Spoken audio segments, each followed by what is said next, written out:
अध्यक्ष महोदय, इसी हाउस में महाराष्ट्र के विधानसभा में इसी हाउस में 2009 से 2013 के सेशन में मुसलमानों का रिजर्वेशन पास हुआ था। अध्यक्ष महोदय, वो रिजर्वेशन जब पास हुआ तो सब कुछ देख भाल के हुआ था कि कौन से कैटेगरी में हो सकता है, कौन से कैटेगरी में नहीं हो सकता। अध्यक्ष महोदय, कुछ लोग कोर्ट में गए, कोर्ट ने कहा कि मुसलमानों को 5% रिजर्वेशन इमीडिएट दे दिया जाए। अध्यक्ष महोदय, वो दिन है और आज का दिन है, आज तक रिजर्वेशन मिला नहीं। इस हाउस में मराठा रिजर्वेशन की बात होती है, ओबीसी रिजर्वेशन की बात होती है, लेकिन जो लोग हमारा वोट भी लेना चाहते हैं वो भी हमारे रिजर्वेशन में बात नहीं करते। अध्यक्ष महोदय, आज चंद्रबाबू नायडू से अध्यक्ष महोदय, आज चंद्रबाबू नायडू से अब्बू आझमीजी काय म्हणतात का काँग्रेस आणि राष्ट्रवादी होट घेतं पण ते बोलत नाही याच्यावर, तर बोललं पाहिजे ना त्यांनी। अध्यक्ष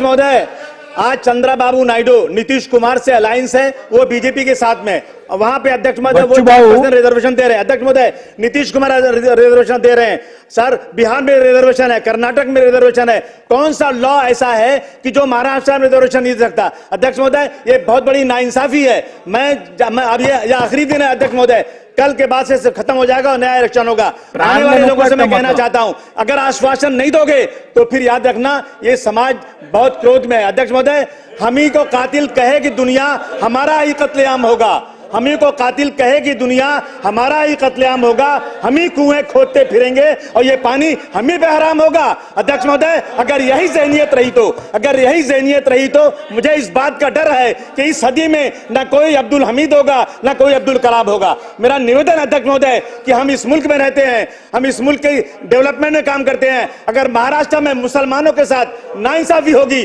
तो महाराष्ट्र कभी भी विकसित राज्य नहीं कहा जा सकता, डेवलप कंट्री नहीं कहा जा सकता। महोदय, इस बात का मैं आपसे निवेदन करता हूं कि ऑर्डर कीजिए, मुसलमानों को इंसाफ मिलना चाहिए। धन्यवाद अध्यक्ष महोदय। अध्यक्ष महाराज, सन्माननीय सदस्यांनी अतिशय एक संवेदनशील आणि महत्वाचा मुद्दा मांडला।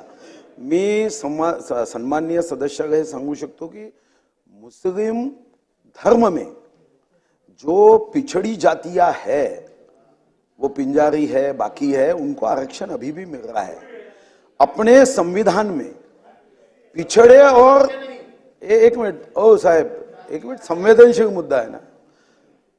अपने संविधान में धर्म के आधार पे आरक्षण नहीं है। सुनो तो पूरा सुनो ना भैया। इसके पहले जिन राज्यों ने मतों के लिए ऐसा आरक्षण दिया, अपने भी राज्य में यह प्रयोग हुआ था, वो सभी आरक्षण अगर हम न्याय व्यवस्था पे और संविधान पे विश्वास रखते हैं तो कोर्ट ने बड़े स्पष्ट रूप से कहा है कि धर्म के आधार पे नहीं दिया जा सकता।